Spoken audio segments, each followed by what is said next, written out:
Good evening बच्चों, कैसे हैं आप सभी।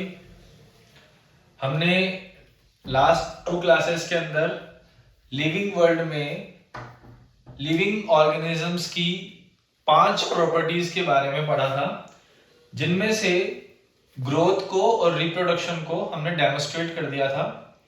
अब जो रिमेनिंग प्रॉपर्टीज है लाइक मेटाबॉलिज्म, कॉन्शियसनेस और सेलुलर ऑर्गेनाइजेशन, इसको हम डिटेल के अंदर डेमोस्ट्रेट करते हैं। ओके, ग्रोथ और रिप्रोडक्शन के बारे में हमने ये पढ़ा था कि ग्रोथ और रिप्रोडक्शन जो है वो नॉन डिफाइनिंग प्रॉपर्टीज है, क्योंकि उसके हमने क्या पढ़ लिए थे, एक्सेप्शंस पढ़ लिए थे। बट मेटाबॉलिज्म, सेलुलर ऑर्गेनाइजेशन और कॉन्शियसनेस की जब हम बात करेंगे तो ये तीनों जो है वो डिफाइनिंग प्रॉपर्टीज है। क्यों? क्योंकि इनके कोई भी एक्सेप्शन नहीं है। Okay, let's start. तो हमारी जो थर्ड प्रॉपर्टी है that is metabolism. Third property कौन सी है? मेटाबॉलिज्म, जिसको हम क्या कहते हैं, उपापचय। जैसा कि हमने पहले भी बताया हुआ है कि मेटाबॉलिज्म जो है वो कैसी है बेटा, डिफाइनिंग प्रॉपर्टी है। कौन सी प्रॉपर्टी है? Defining property. क्यों है डिफाइनिंग प्रॉपर्टी? क्योंकि इसका कोई भी एक्सेप्शन नहीं है।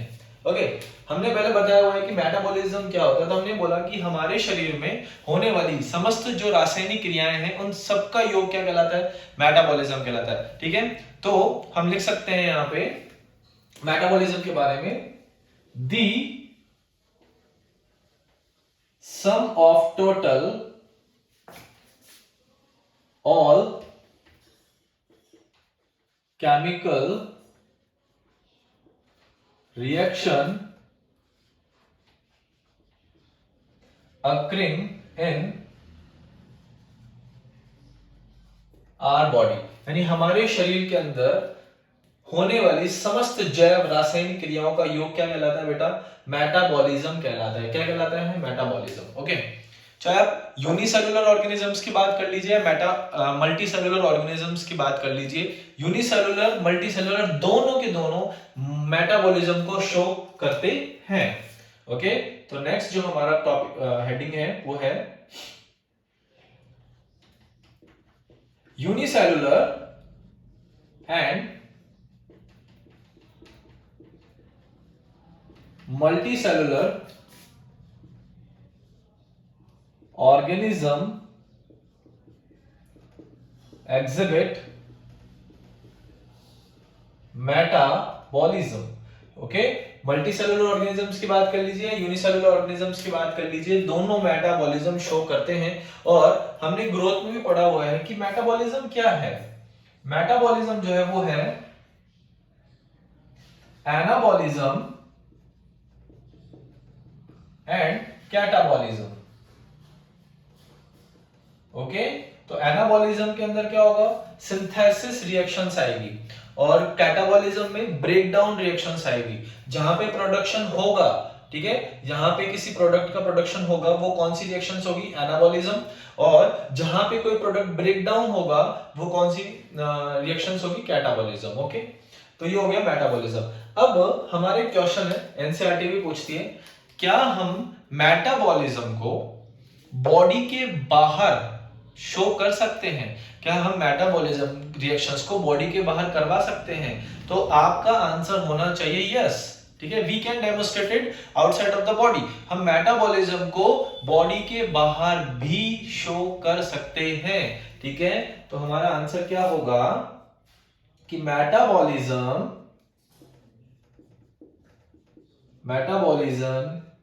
can demonstrated outside of the body in a test tube in a lab।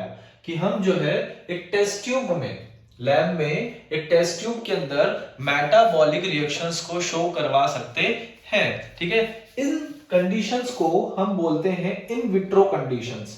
इस कंडीशन को हम क्या बोलते हैं?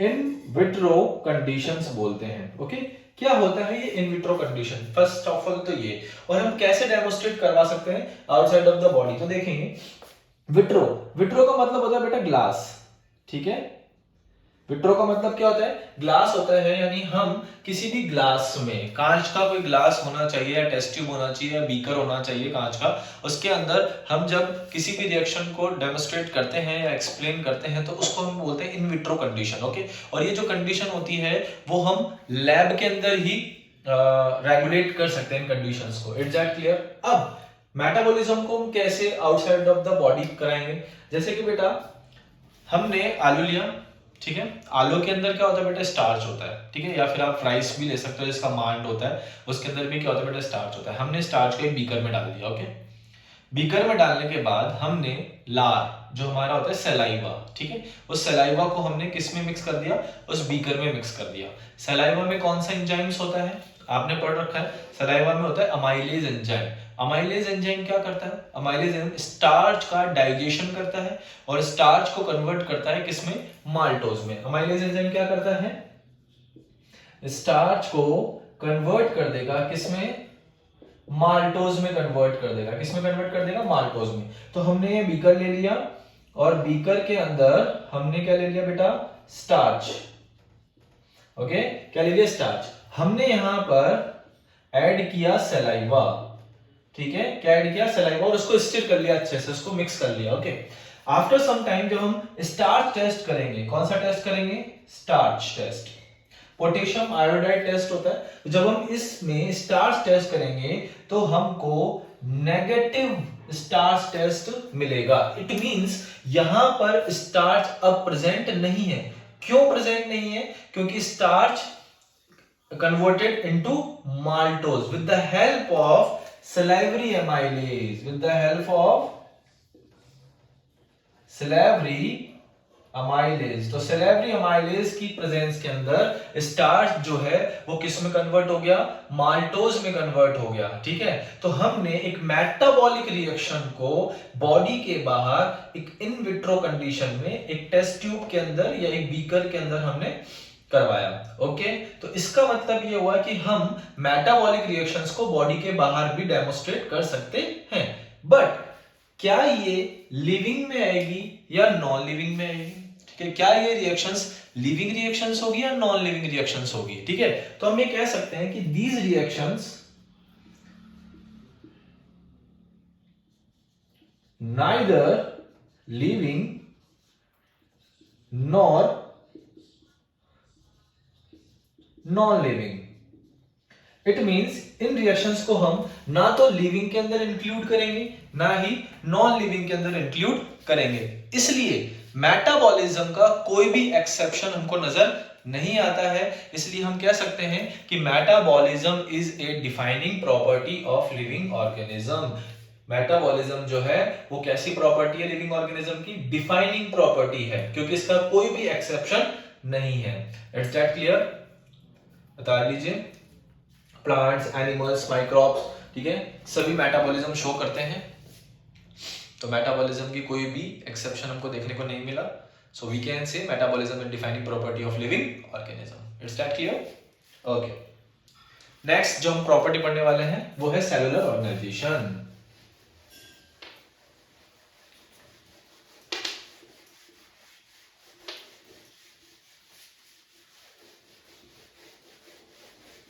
ओके बच्चों, अब हमारा जो फोर्थ प्रॉपर्टी है वो है सेलुलर ऑर्गेनाइजेशन। इट मींस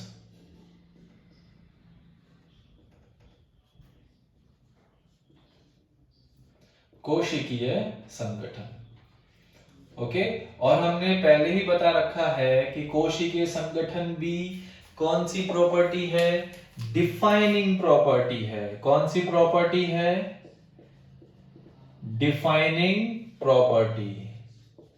क्यों है, क्योंकि इसका भी कोई एक्सेप्शन नहीं है। तो all the living organism are made by cell. जितने भी जीवित जीव हैं सभी किससे मिलकर बने हुए हैं, कोशिकाओं से मिलकर बने हुए हैं। ठीक है, कोई भी ऐसा जीव नहीं है जिसमें कोशिका नहीं है। इसलिए सेलुलर ऑर्गेनाइजेशन यानी कोशिकीय संगठन से ही क्या बना हुआ है, जीव बना हुआ है। तो इसका कोई भी एक्सेप्शन हमको नजर नहीं आता है। इसलिए सेलुलर ऑर्गेनाइजेशन जो है वो लिविंग ऑर्गेनिज्म की कौन सी प्रॉपर्टी है, डिफाइनिंग प्रॉपर्टी। कौन सी प्रॉपर्टी बेटा, डिफाइनिंग प्रॉपर्टी है। ओके, हम लिख सकते हैं all living organism, all living organism are composed by cells। Okay, अगर आप मल्टी सेलुलर ऑर्गेनिजम्स की बात करते हैं, multi cellular organism made by many cells, ठीक है, एग्जाम्पल ह्यूमन आप लिख सकते हैं। ओके, और यूनिसेलुलर ऑर्गेनिजम्स की अगर अपन बात करें तो unicellular organism made by single cell, और इसका हम एग्जाम्पल लिख सकते हैं बैक्टीरिया,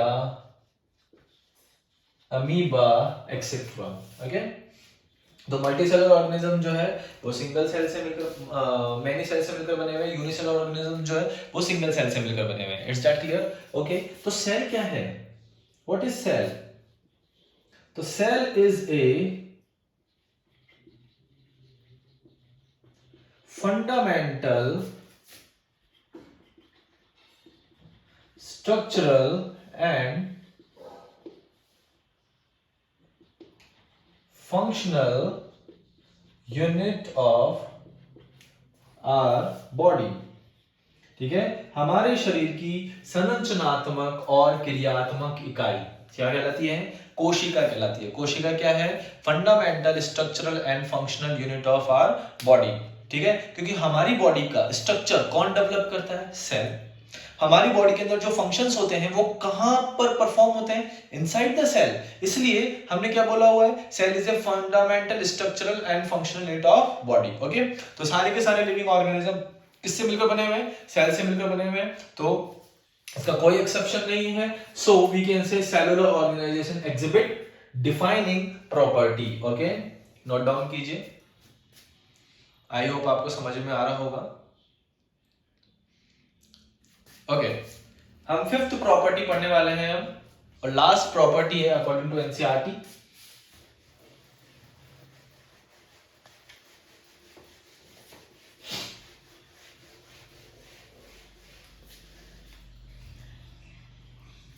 ओके, कॉन्शियसनेस।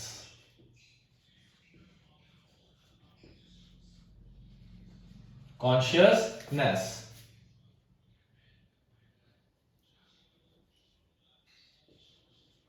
जिसको हम बोलते हैं चेतना। क्या बोलेंगे बेटा, चेतना। क्या होता है चेतना?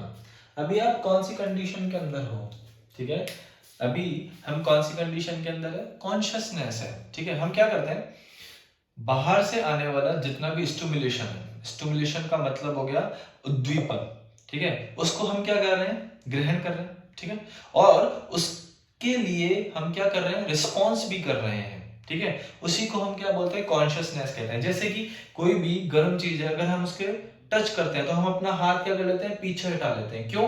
क्योंकि हमारे थिग्मो रिसेप्टर्स जो है उन्होंने क्या किया, रिसीव किया सिग्नल को। ठीक है, रिसीव करने के बाद वो सिग्नल्स कहां पे गए, ब्रेन में गए, और ब्रेन मैसेज करता है हमारी मसल्स को कि आप अपना हाथ क्या कर लो, पीछे की तरफ कर लीजिए। ठीक है, तो उस स्टिमुलेशन को हमने रिसीव किया, और रिसीव करने के बाद हमने उसके अगेंस्ट रिस्पॉन्स भी किया। तो this condition is called consciousness. This condition is called consciousness. तो बाह्य उद्दीपन के प्रति संवेदनशील होना और उसके प्रति अनुक्रिया दर्शाना ही क्या कहलाता है, चेतना कहलाता है। वापस रिपीट कर देता हूं, बाह्य उद्दीपन के प्रति संवेदनशील होना और उसके प्रति प्रतिक्रिया दर्शाना ही क्या कहलाता है, चेतना कहलाता है। It means ability to sense of surrounding environment and respond to these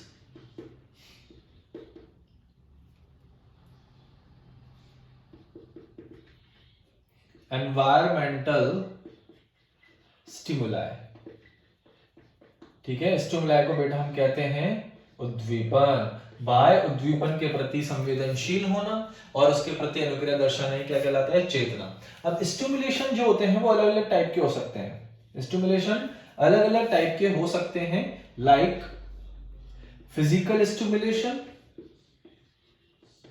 okay, chemical stimulation और बायोलॉजिकल स्टिमुलेशन। तो उद्दीपन जो होते हैं वो भौतिक भी हो सकते हैं, रासायनिक भी हो सकते हैं और जैविक भी हो सकते हैं। अगर हम भौतिक उद्दीपन की बात करते हैं तो इसके अंदर हम वाटर लिख सकते हैं, इसके अंदर हम लाइट लिख सकते हैं, इसके अंदर हम टेम्परेचर लिख सकते हैं। तो दीज आर फिजिकल स्टिमुलेशन। अगर हम केमिकल की बात करें तो इसके अंदर हम एसिड लिख सकते हैं, इसके अंदर हम पॉल्यूटेंट लिख सकते हैं। पॉल्यूटेंट मीन्स हो गया प्रदूषक, ठीक है, जो प्रदूषण फैलाते हैं। बायोलॉजिकल की बात करें तो हम इसके अंदर कोई भी ऑर्गेनिज्म लिख सकते हैं, ठीक है, ओके। तो स्टिमुलेशन जो होता है वो क्या होता है? फिजिकल, केमिकल एंड बायोलॉजिकल के अंदर डिवाइडेड होता है। फिजिकल के अंदर water, light and temperature, chemical में एसिड और पॉल्यूटेंट्स और बायोलॉजिकल में अदर ऑर्गेनिजम्स हम लिख सकते हैं, ठीक है। तो कोई भी ऑर्गेनिज्म जो होता है वो क्या करता है? किसी भी सिग्नल को रिसीव करता है और उसके लिए क्या करता है? रिस्पॉन्ड करता है। उसी को हम क्या बोलते हैं? कॉन्शियसनेस। क्या ये प्लांट्स में होती है? क्या ये एनिमल्स में होती है? क्या ये माइक्रोब्स के अंदर होती है? ऑब्वियसली चेतना जो होती है वो सभी के अंदर पाई जाती है। जितने भी लिविंग ऑर्गेनिज्म है सारे के सारे कैसे होते हैं? कॉन्शियसनेस होते हैं, ठीक है। जैसे कि हम यूनिसेलुलर ऑर्गेनिजम्स की बात करें, किसकी बात करें बेटा? यूनिसेलुलर ऑर्गेनिजम्स की बात करते हैं, ठीक है। तो यूनिसेलुलर ऑर्गेनिज्म की बात करें तो इसके अंदर हम एग्जांपल लेते हैं लाइक अमीबा, ओके। तो अमीबा क्या करता है? जब अनफेवरेबल कंडीशन आती है, ठीक है, जब प्रतिकूल वातावरण होता है तब अमीबा अपने चारों तरफ सिस्ट बना लेता है, 3 लेयर की कवरिंग कर लेता है, जिसको हम क्या बोलते हैं? सिस्ट। अपने आप को बचाने के लिए, ठीक है। बाहर का एनवायरनमेंट उसके लिए कैसा हो गया? अनफेवरेबल हो गया। तो अनफेवरेबल कंडीशन के अंदर वो अपने चारों तरफ 3 लेयर की कोटिंग कर लेता है, जिसको हम क्या कहते हैं? सिस्ट कहते हैं। क्या बोलते हैं? सिस्ट कहते हैं, ठीक है। तो इसने क्या किया? बाह्य उद्दीपन को ग्रहण करके रिस्पॉन्ड किया। तो अमीबा क्या करता है? इन अनफेवरेबल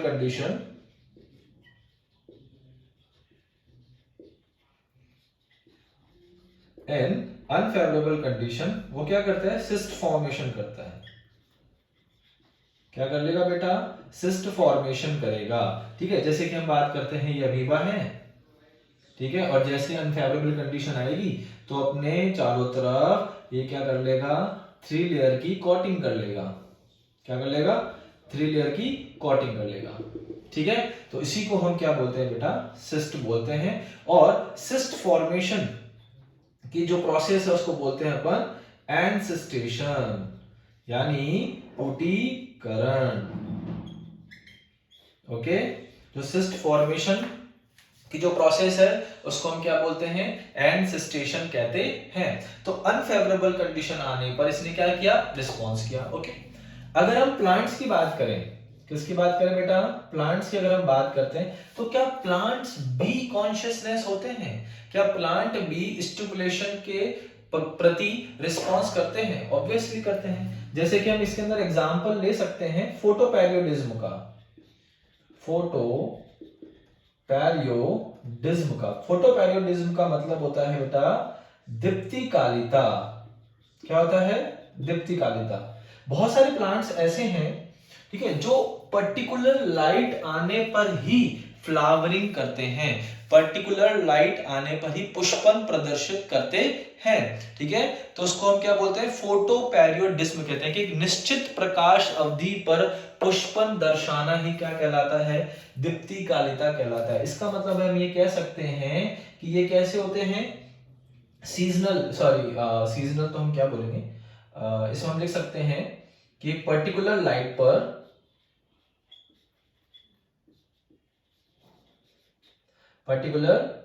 पर क्या करते हैं, फ्लावरिंग शो करते हैं। अगर इससे कम की लाइट, यानी क्रिटिकल लाइट से कम की लाइट या ज्यादा की लाइट हम दे देते हैं तो फिर ये फ्लावरिंग शो नहीं करेंगे। इसके बेसिस पे प्लांट्स को हम एसडीपी, एलडीपी भी कहते हैं, short day plant, long day plant. ठीक है, ये क्लास 12th का ग्रोथ वाला चैप्टर है। ठीक है, उसके अंदर हम पढ़ेंगे। ओके, प्लांट हार्मोन्स में, इट्स दैट क्लियर, इसको डिटेल में पढ़ेंगे। अगर हम एनिमल्स की बात करें तो एनिमल्स भी कॉन्शियसनेस होते हैं। एनिमल्स में भी बहुत सारे एनिमल्स ऐसे हैं बेटा जो सीजनल ब्रीडर होते हैं। सीजनल ब्रीडर का मतलब कि एक पर्टिकुलर सीजन आने पर ही क्या करेंगे, वो ब्रीड स्टार्ट करेंगे। ठीक है, वो रिप्रोड्यूस करना स्टार्ट करेंगे। तो ये भी एनवायरनमेंट के प्रति क्या कर रहे हैं, रिस्पॉन्स कर रहे हैं। तो जैसे जैसा एनवायरनमेंट है वैसे वैसे अपने अंदर क्या करते हैं, चेंजेस लेके आते हैं और रिस्पॉन्स करते हैं। It's that clear? ओके, अगर हम ह्यूमन की बात करें बेटा, ठीक है, किसकी बात करते हैं, ह्यूमन की अगर हम बात करते हैं, ओके, तो ह्यूमन में क्या होता है, high level of consciousness present होता है। ह्यूमन में क्या होगा, high level of consciousness present होता है। और उस हाई लेवल ऑफ कॉन्शियसनेस को बेटा हम बोलते हैं सेल्फ कॉन्शियसनेस। सेल्फ कॉन्शियसनेस को हम हिंदी में बोलते हैं स्व चेतना। स्व चेतना का मतलब होता है बेटा स्वयं के होने का एहसास। कि आप पी स्क्वायर चैनल पर हैं, आपको पता है कि हम पी स्क्वायर चैनल पर हैं और हम बायोलॉजी पढ़ रहे हैं। ठीक है, इसका मतलब आपको एहसास है कि आप कहाँ हैं, इसी को हम बोलते हैं सेल्फ कॉन्शियसनेस। तो ह्यूमन में हाई लेवल का कॉन्शियसनेस प्रेजेंट होता है जिसको हम क्या बोलते हैं, सेल्फ कॉन्शियसनेस कहते हैं। अब ऐसा क्यों होता है कि ह्यूमन में ही सेल्फ कॉन्शियसनेस प्रेजेंट होता है, स्व चेतना प्रेजेंट होती है? तो इसका रीजन ये है बेटा, क्योंकि ह्यूमन में क्या होता है, well developed nervous system. Human has well developed nervous system. Human के पास में विकसित तंत्रिका तंत्र होता है, इसलिए उसके पास में क्या प्रेजेंट होता है, सेल्फ कॉन्शियसनेस प्रेजेंट होता है। ये सिर्फ और सिर्फ किस में पाया जाता है, ह्यूमन में पाया जाता है। It's that clear? समझ में आ गया? कोई प्रॉब्लम? ओके, ठीक है। हम कोमा पेशेंट की अगर हम बात करें, ठीक है, जहां पे ब्रेन जो होता है वो कैसा होता है, डेड होता है, ब्रेन डेड कोमा पेशेंट। ठीक है, तो वहां पर क्या कॉन्शियसनेस प्रेजेंट होगी, क्या वहां पर सेल्फ कॉन्शियसनेस प्रेजेंट होगी? ऑब्वियस सी बात है बच्चों, वहां पर सेल्फ कॉन्शियसनेस प्रेजेंट नहीं होगी, क्योंकि कोमा पेशेंट को नहीं पता है वो कहां है। ठीक है, लेकिन वहां पर क्या प्रेजेंट होगी, कॉन्शियसनेस प्रेजेंट होगी। तभी तो उसके ऑर्गन क्या कर रहे हैं, रिस्पॉन्स कर रहे हैं। अगर उसके मशीन वगैरह भी लगाई हुई तो उस मशीन के लिए क्या कर रहे हैं, वो रिस्पॉन्स कर रहे हैं। तो वहां पर कॉन्शियसनेस तो है बट सेल्फ कॉन्शियसनेस नहीं है। ठीक है, इट मींस एक स्टार पॉइंट लगा के आप लिख लीजिए, brain dead coma patient. Brain dead coma patient में कॉन्शियसनेस क्या है बेटा, प्रेजेंट है एंड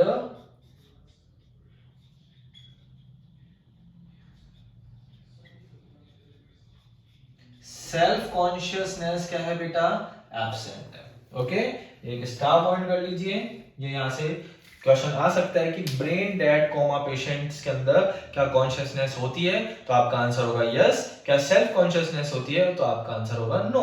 क्यों? क्योंकि सेल्फ कॉन्शियसनेस इसलिए होती है क्योंकि उसकी जो ऑर्गन्स होती है वो मशीनों के लिए क्या करते हैं, रिस्पॉन्स करते हैं। तो मशीन क्या हो गई, एक एक्सटर्नल स्टिमुलेशन हो गया, बाह्य उद्दीपन हो गया, उसके प्रति वो क्या कर रहे हैं, रिस्पॉन्स शो कर रहे हैं। इसलिए कॉन्शियसनेस तो होगा बट सेल्फ कॉन्शियसनेस नहीं होगा। ओके, तो कॉन्शियसनेस का कोई एक्सेप्शन नहीं है, इसलिए हमने इसको किस में रखा है, डिफाइनिंग प्रॉपर्टी में रखा है। तो ये डिफाइनिंग प्रॉपर्टी है लिविंग ऑर्गेनिज्म की। ओके, नोट डाउन कीजिए इसे।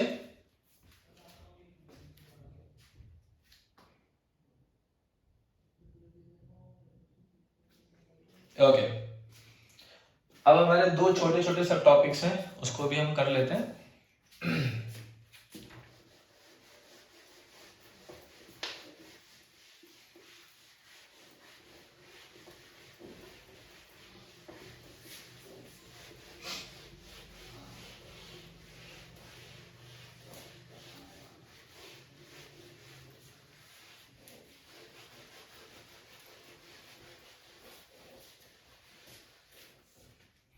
ओके, देखो एक टॉपिक तो है हमारा होम्योस्टेसिस। ओके, इसको हम क्या कहते हैं, समस्थापन। एक टॉपिक है हमारा होम्योस्टेसिस, जिसको हम क्या बोलते हैं, समस्थापन। यानी इसका मतलब है किसी भी रूप में अपने आंतरिक वातावरण को स्थायी बनाए रखना ही क्या कहलाता है, समस्थापन कहलाता है। किसी भी रूप में अपने आंतरिक वातावरण को स्थायी बनाए रखना ही क्या कहलाता है बेटा, समस्थापन कहलाता है। तो हम लिख सकते हैं maintenance of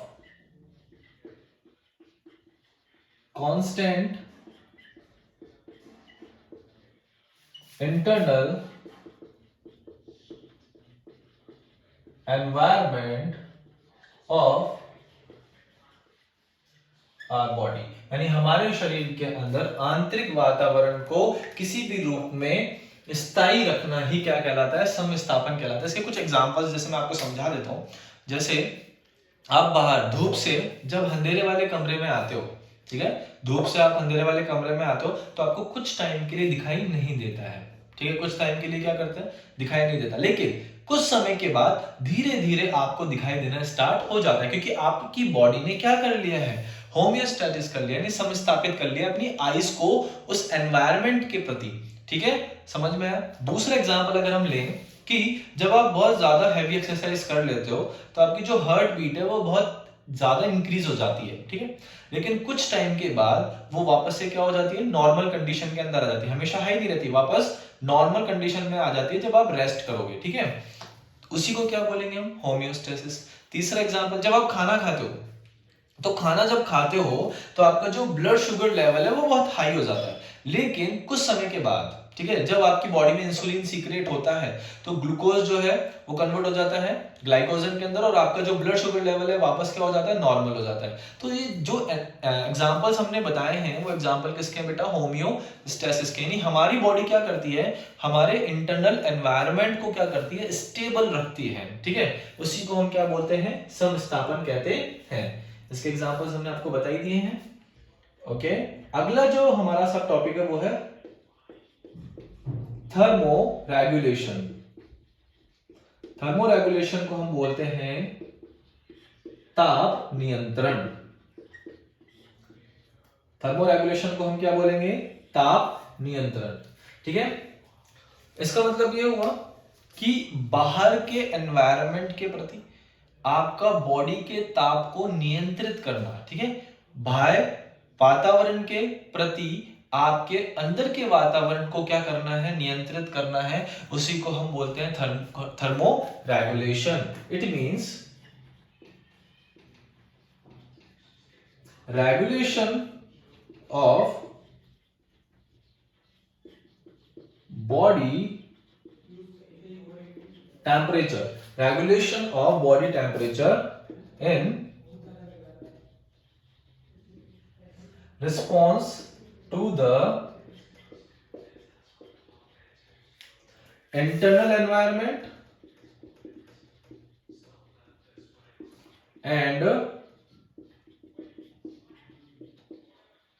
external environment.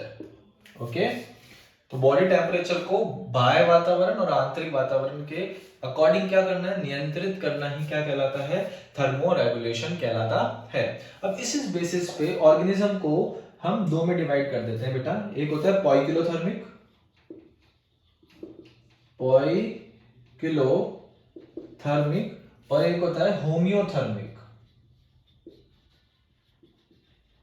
Okay, होमियोथर्मिक को तो हम कहते हैं समतापी, और पॉइकिलोथर्मिक को हम कहते हैं असमतापी। यानी जो अपने ताप को बाह्य वातावरण के अकॉर्डिंग सेट कर लेते हैं, ठीक है, उसको तो हम क्या बोलते हैं, असमतापी। और जिसका अंदर का टेम्परेचर और बाहर का टेम्परेचर इंडिपेंडेंट रहता है, यानी अंदर का टेम्परेचर कांस्टेंट रहेगा। जैसे कि हम हमारी बात करते हैं, ठीक है, बाहर का एनवायरनमेंट चाहे कितना भी हो, हमारी बॉडी का एनवायरनमेंट कितना रहता है, 37 डिग्री रहता है। ओके, तो हम कैसे हैं, होमियोथर्मिक, हम अपनी बॉडी के एनवायरनमेंट को कांस्टेंट करके रखे हुए हैं, ठीक है, तो हमको बोलेंगे होमियोथर्मिक। और जो बाहर के एनवायरनमेंट के अकॉर्डिंग अंदर के एनवायरनमेंट को सेट करें, उसको हम क्या बोलेंगे, पॉइकिलोथर्मिक। तो पॉइकिलोथर्मिक जो होते हैं नॉर्मली कैसे होते हैं, कोल्ड ब्लडेड होते हैं, ठीक है, कैसे होते हैं, कोल्ड ब्लडेड होते हैं। और होमियोथर्मिक जो होते हैं वो कैसे होते हैं, वार्म ब्लडेड होते हैं, ठीक है, इनका खून जो होता है वो कैसा होता है, गर्म होता है, और इनका खून जो होता है वो कैसा होता है बेटा, ठंडा होता है। ठीक है, यहां पर अलग अलग टेम्परेचर आपको देखने को मिलेंगे, ठीक है, तो हैविंग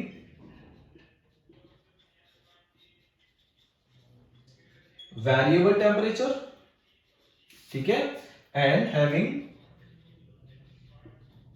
कांस्टेंट टेम्परेचर, यानी इनका जो टेम्परेचर होगा वो बेटा कैसा होगा, कांस्टेंट होगा। ओके, इनका जो टेम्परेचर होता है वो एनवायरनमेंट के अकॉर्डिंग क्या होता रहता है, चेंज होता रहता है। तो हम लिख सकते हैं the temperature changing with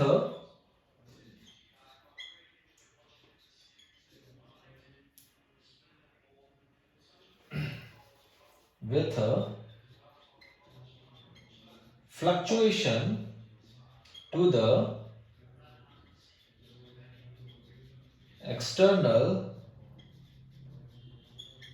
environment. जैसे एक्सटर्नल एनवायरमेंट में कुछ फ्लक्चुएशंस आएगी, ये अपने बॉडी के टेम्परेचर को क्या कर लेंगे, चेंज कर लेंगे। यहां पे हम लिख सकते हैं बॉडी टेम्परेचर इंडिपेंडेंट फ्रॉम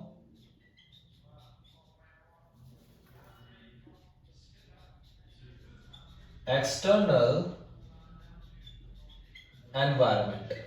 ठीक है, यानी ये क्या करते हैं, अपने बॉडी के टेम्परेचर और इनका बाहर का टेम्परेचर कैसा होता है, इंडिपेंडेंट होता है, कोई फर्क नहीं पड़ता है। और इनके बॉडी का जो टेम्परेचर होता है वो बाहर के टेम्परेचर के अकॉर्डिंग क्या होता रहता है, चेंज होता रहता है। ठीक है, अगर हम इसके एग्जांपल्स की बात करते हैं तो